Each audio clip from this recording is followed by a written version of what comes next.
another instalment of NZX's Issue a Milestone series. Today I'm joined by the chairman of the Colonial Motor Company, Jim Gibbons. Jim, thanks so much for joining us. Jim, if you take a look at Colonial Motor, it's a very unique business model in terms of being listed on the NZX because your shareholding is largely family owned.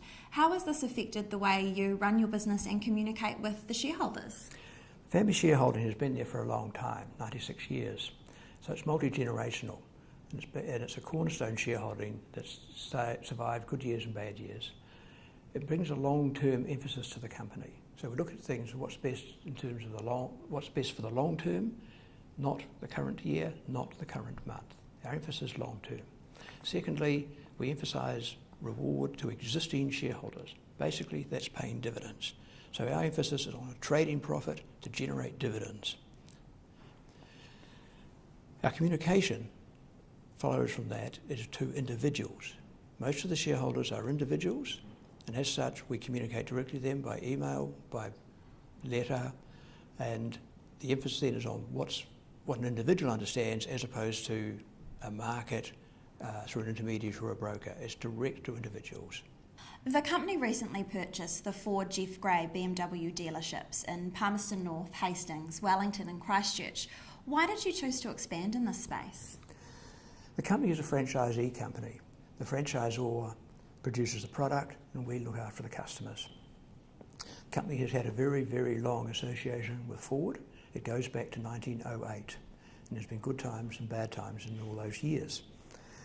Decades ago, Ford supplied a whole range of product, but in the mid-80s they sold their distribution of heavy trucks in New Zealand.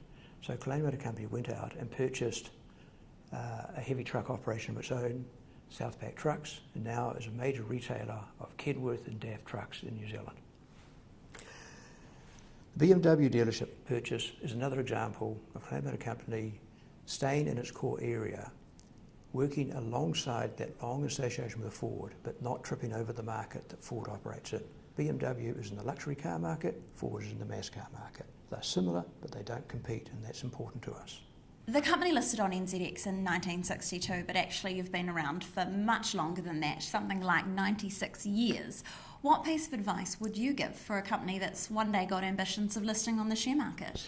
Well, the company's been around much longer than those 96 years. It tracks back to a blacksmith shop in Wellington in 1859, which became Rouse and Hurrell, and they took on the Ford franchise in 1908. The 96 years relates to the reconstruction of the company in 1918 when Hope Gibbons purchased a controlling interest in the company.